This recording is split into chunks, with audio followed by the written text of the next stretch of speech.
नमस्कार दोस्तों, आज अपना एक कंटिन्यूड टॉपिक है और टॉपिक का नाम है नरेशन। नरेशन में अपन पढ़ा था कि 5 प्रकार के जो वाक्य हैं उनका अपन डायरेक्ट से इनडायरेक्ट स्पीच बनाना हो है या फिर इनडायरेक्ट से डायरेक्ट स्पीच बनाना होता है। एक जो सेंटेंस है वो आप पिछली वीडियो में कर चुके थे और उसका नाम था असर्टिव सेंटेंसेस। असर्टिव सेंटेंसेस के बारे में जो डायरेक्ट इनडायरेक्ट स्पीच बनाने के तरीके हैं, किसी बाण भाई ने नहीं देखे हो तो पिछली जो वीडियो है प्लेलिस्ट बन रही है उसमें चेक कर लेना, ठीक है। आज इस वीडियो में आप पढ़ाएंगे इंटरोगेटिव सेंटेंसेस अगर आपने पेपर में मिल जाए हैं तो किस प्रकार उनका डायरेक्ट से इनडायरेक्ट स्पीच में चेंज करना है, ठीक है। तो इंटरोगेटिव सेंटेंसेस आपने पिछली वीडियो में पढ़ा था कि इंटरोगेटिव सेंटेंसेस जो हैं वो 2 प्रकार के होते हैं। एक बार मैं जल्दी से रिवीजन करा दूं आपका। इंटरोगेटिव सेंटेंसेस जो हैं वो 2 प्रकार के हैं। पहला तो है अपना क्लोज एंडेड और दूसरा है open ended. Close ended interrogative sentences और दूसरा था ओपन एंडेड इंटरोगेटिव सेंटेंसेस, ठीक है ना। जो क्लोज एंडेड इंटरोगेटिव सेंटेंसेस हैं उनकी शुरुआत होती है हेल्पिंग वर्ब से और वो खत्म होते क्वेश्चन मार्क पर, यानी शुरुआत होगी हेल्पिंग वर्ब से और खत्म होंगे क्वेश्चन मार्क पर, ठीक है। और जो ओपन एंडेड इंटरोगेटिव सेंटेंसेस होते हैं उनकी शुरुआत होती है WH फैमिली वर्ड से और वो भी खत्म होते हैं क्वेश्चन मार्क पे, यानी साइन ऑफ इंटरोगेशन पर। इतनी बात समझ आई थी, ये पिछली वीडियो में आपने पढ़ा भी था, ठीक है भैया। चलो अब आगे बढ़ेंगे, ठीक है। आज पढ़ना है कि हमें कैसे कैसे क्या बदलाव करना है। एक सेंटेंस में लेके देख लेता हूं, जैसे हमने लिख लिया राम सेड टू रीना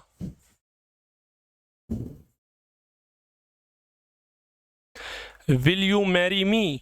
मान के चलो ये सेंटेंस पेपर में आ गया और पेपर में आने के बाद आप इसका डायरेक्ट से इनडायरेक्ट स्पीच बनाना चाह रहे हो। तो डायरेक्ट से इनडायरेक्ट स्पीच अगर बनाना चाह रहे हो तो उसमें सबसे पहली जो बात ध्यान रखने योग्य है वो ये है कि रिपोर्टेड स्पीच में कौन सा टेंस है। आपको पता है कोमा और इन्वर्टेड कोमा के अंदर जो लिखी हुई होती है उसको रिपोर्टेड स्पीच कहते हैं और इस रिपोर्टेड स्पीच का सेंटेंस का टाइप चेक करना है।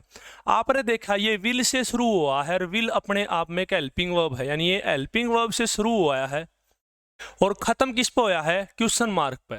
अगर कोई सेंटेंस हेल्पिंग वर्ब से शुरू हो और क्वेश्चन मार्क पे खत्म हो तो वो इंटरोगेटिव तो है, लेकिन कौन सा इंटरोगेटिव है, क्लोज एंडेड इंटरोगेटिव सेंटेंस है ना। क्लोज एंडेड इंटरोगेटिव सेंटेंस, अगर क्लोज एंडेड इंटरोगेटिव सेंटेंस हो तो उसमें करना क्या है, राम स्पीकर है, रीना लिसनर है। और तो स्पीकर और लिसनर तो बदलते ही नहीं, चाहे कोई सा भी वाक्य हो कोई दिक्कत नहीं है। तो राम में नो चेंज, राम का राम रहेगा। अब जो ये सेड है ये कई तरीके से चेंज किया जा सकता है, सारे तरीके मैं लिखवा दूंगा। पहले ये मान के चलो सेड आस्क्ड में चेंज होगा, चलो पहले सारे तरीके लिख दे। जो इंटरोगेटिव सेंटेंसेस हैं उनमें जो सेड है वो बदल सकता है आस्क्ड में, पहला तो बदलेगा आस्क्ड में, ठीक है।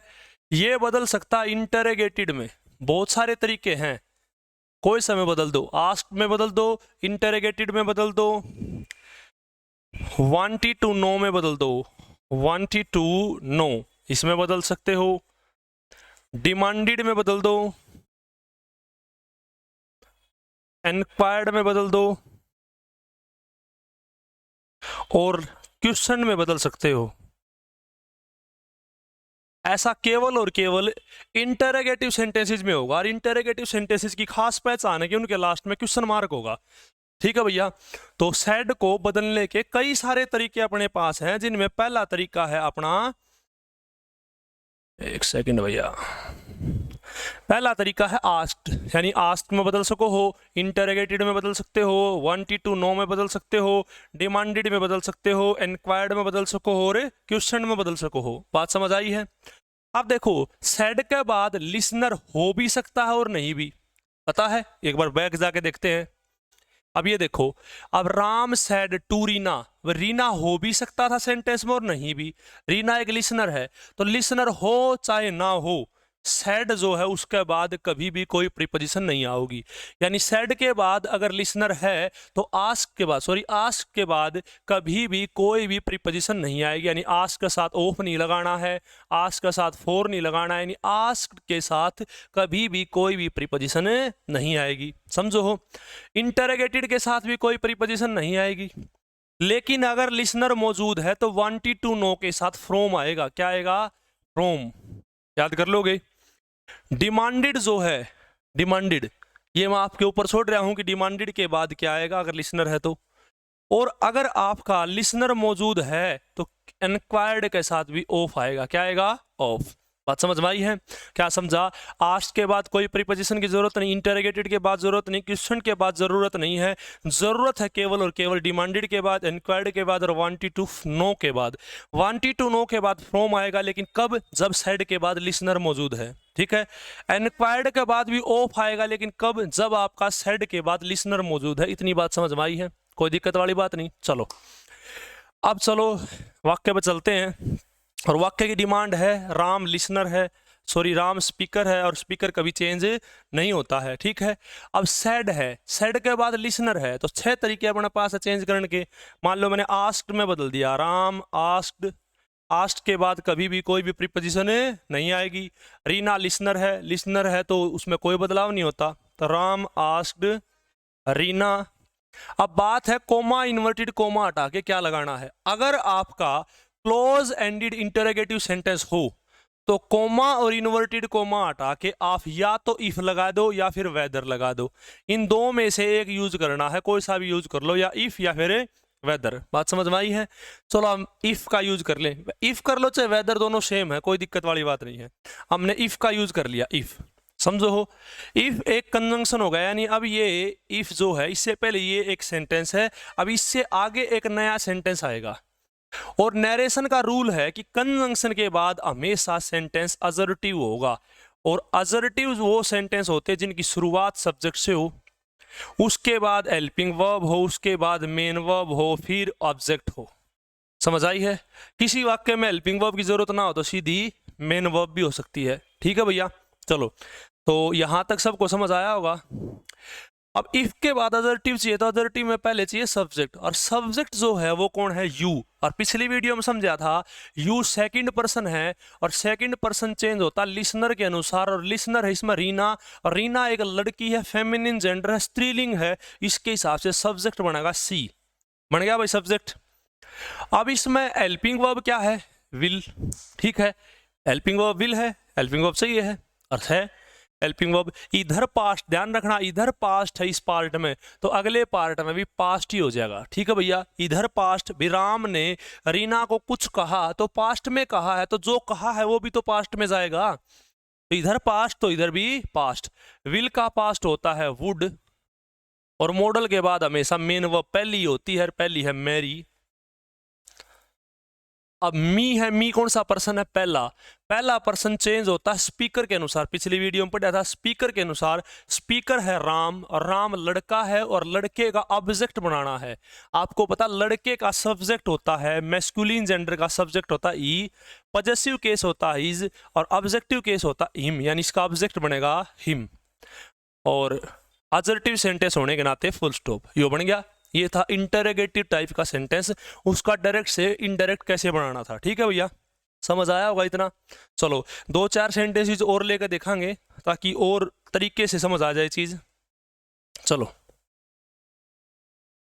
रानी said to Sameer, are you ill. मान के चलो इसका अपन बनाना है। ठीक है। अब सबसे पहला काम करना क्या होता है? सबसे पहला काम है, आप जब भी डायरेक्ट से इनडायरेक्ट स्पीच तय करो तो उसमें आप सेंटेंस को देखो, सेंटेंस कौन सा है। अब देखा आपने आर यू इल, ये जो सेंटेंस है शुरू हुआ आर से, आर एक हेल्पिंग वर्ब है, और ये खत्म हुआ है क्वेश्चन मार्क पे, और क्वेश्चन मार्क पे खत्म और शुरू हो हेल्पिंग वर्ब पे, तो वो सेंटेंस होता क्लोज एंडेड। और क्लोज एंडेड में आपको पता है सारी बीमारी कि सेड जो है वो चेंज होता है 6 प्रकार से, जो हम पहले देख चुके हैं। देखो कहाँ गया वो सेड वाला, चलो वो लिखवाया था गुम हो गया, ठीक है ना। सेड सेड जो हो चेंज होगा, आस्क्ड में, इंटरोगेटेड में, डिमांडेड में, वांटेड टू नो में, समझ रहे हो, एनक्वायर्ड में, इसमें चेंज होता है। तो आप मर्जी है, रानी स्पीकर है, चेंज नहीं होगा, रानी रानी लिख दिया। सेड चेंज होगा, मान लो एनक्वायर्ड में कर दिया, और एनक्वायर्ड की खास बात है, अगर उसके बाद लिसनर आना है तो ऑफ का प्रयोग करेंगे, एनक्वायर्ड ऑफ समीर। यहाँ तक सबका ठीक हो गया होगा, ठीक है। कोमा, इन्वर्टेड कोमा हटा के अगर क्लोज एंडेड सेंटेंसेस हैं तो इफ या वेदर लगेगा, इस बार वेदर लगा देते हैं। और वेदर एक कंजंक्शन का तौर पर काम कर रहा है, तो नरेशन में कंजंक्शन के बाद हमेशा अजर्टिव सेंटेंस यूज होगा, और अजर्टिव सेंटेंस में शुरुआत होती है सब्जेक्ट से, फिर वर्ब आएगी, और लास्ट में आपका ऑब्जेक्ट अगर है तो जबरदस्ती नहीं, ऑब्जेक्ट नहीं है तो भी चेप दिया, ठीक है। इसमें सब्जेक्ट कौन सा है, you. Subject second person changes according to speaker या लिसनर, पता है ना। फर्स्ट पर्सन चेंज होता स्पीकर के अनुसार, सेकंड पर्सन चेंज होता लिसनर के अनुसार, और थर्ड पर्सन में नो चेंज। अब ये सेकंड पर्सन है तो ये चेंज होगा अकॉर्डिंग टू लिसनर। लिसनर कौन है, समीर, और समीर एक लड़का है, मैस्कुलिन जेंडर है, तो इसका सब्जेक्ट बनेगा ई, बन गया। इधर पास्ट तो उधर भी पास्ट, तो इजेमार वर्ब है, इजेमार का पास्ट होता वोज वर, ई के साथ यूज होता वोज वर में से वोज, ही वोज, इल का इल, फुल स्टॉप, बन गया भैया, समझ रहे हो। ये था इंटरोगेटिव कैसे बनाना है। चलो एक दो उदाहरण और लेके देखेंगे, अब की बार ओपन एंडेड का उदाहरण लेके देखेंगे। जैसे मैं कह दूं Raju said to Lakshmi where do you leave, where do you live. मान कर चलो इस सेंटेंस का आपने डायरेक्ट इनडायरेक्ट स्पीच बनाना है, तो करना क्या है, सबसे पहले वाक्य की पहचान करो। आपने देखा ये वाक्य जो है वो WH फैमिली वर्ड से शुरू हुआ है और खत्म हुआ है क्वेश्चन मार्क पे, तो ऐसे वाक्य को हम बोलते हैं open ended interrogative sentence. Open ended जो इंटरोगेटिव सेंटेंसेस होते हैं उनमें सेड जो चेंज होगा वो समान है, जैसा क्लोज एंडेड में होता है वैसे ही ओपन एंडेड में चेंज होगा, लेकिन जो कोमा, इन्वर्टेड कोमा हटा के हमें कंजंक्शन यूज करना है वो इसमें यूज नहीं होगा इफ या वेदर, इसमें ये सेम यूज हो जाएगा वेरी, समझो हो। क्योंकि वेयर एक WH फैमिली वर्ड है, ये क्वेश्चन बनाने के साथ साथ ये कंजंक्शन का काम भी कर सकता है, इसलिए नया कंजंक्शन यहाँ लाने की जरूरत नहीं है, यहाँ वेयर ही कंजंक्शन के रूप में काम कर सकता है। इतनी बात समझ आई है, चलो बनावांगे। राजू स्पीकर है, चेंज नहीं होगा। सेड को किसी में भी चेंज कर लो, मान लो अब की बार हम चेंज करने लग रहे हैं आस्क्ड में, राजू आस्क्ड, आस्क के बाद कोई प्रीपोजिशन नहीं आएगी, लक्ष्मी लिसनर है, चेंज नहीं होगा, ठीक है। कोमा, इन्वर्टेड कोमा हटा के कंजंक्शन लगाना है, लेकिन यहाँ कंजंक्शन की जरूरत नहीं क्योंकि ऑलरेडी वेयर एक कंजंक्शन है, तो यहाँ वेयर का ही यूज करेंगे, ठीक है। वेयर, अब कंजंक्शन आ गया तो कंजंक्शन के बाद अजर्टिव सेंटेंस होना चाहिए, और अजर्टिव सेंटेंस में पहले सब्जेक्ट है, फिर हेल्पिंग वर्ब है, फिर मेन वर्ब है, और लास्ट में ऑब्जेक्ट है, ठीक है जी। अब इसमें सब्जेक्ट कौन सा है, सब्जेक्ट वही यू है, you second person changes according to listener, listener कौन है, लक्ष्मी, लक्ष्मी लड़की है तो लड़की के हिसाब से सी, ठीक है। अब बात है हेल्पिंग वर्ब की, तो हेल्पिंग वर्ब कौन सी है, इसमें हेल्पिंग वर्ब दिख रही है, लेकिन अब अजर्टिव जब बनाओगे इंटरोगेटिव से, जब देखो अगर आपने शुरुआत नहीं पढ़ी तो अब ये मुश्किल लगेंगे, पहले शुरुआत पढ़ो जिसने शुरुआत नहीं पढ़ी है, तब डू डज डिड से पता लगेगा रियल में वर्ब कौन सी है। तो डू का मतलब है पहली फॉर्म, डज का मतलब एस या ईएस, और सेकंड फॉर्म डिड होती तो इसका मतलब सेकंड फॉर्म है। तो डू ने बताया कि ये लीव पहली फॉर्म है, तो इधर पास्ट तो उधर भी पास्ट, और पहली फॉर्म का पास्ट दूसरी, दूसरी का एड प्लस तीसरी, और एड प्लस तीसरी का कोई चेंज नहीं होगा, तो ये पहली का दूसरी, वेयर सी लीव्ड, बन गया भैया, ठीक है। तो आज यहीं तक रखते हैं, ये था इंटरोगेटिव टाइप ऑफ सेंटेंसेस, आज यहाँ तक रखो, और जिसको थोड़ा बहुत समझ नहीं आया वो पिछली वीडियो देखो, तब जाकर बात समझ में आओगी, ठीक है। आज के लिए इतना, जय हिंद जय भारत।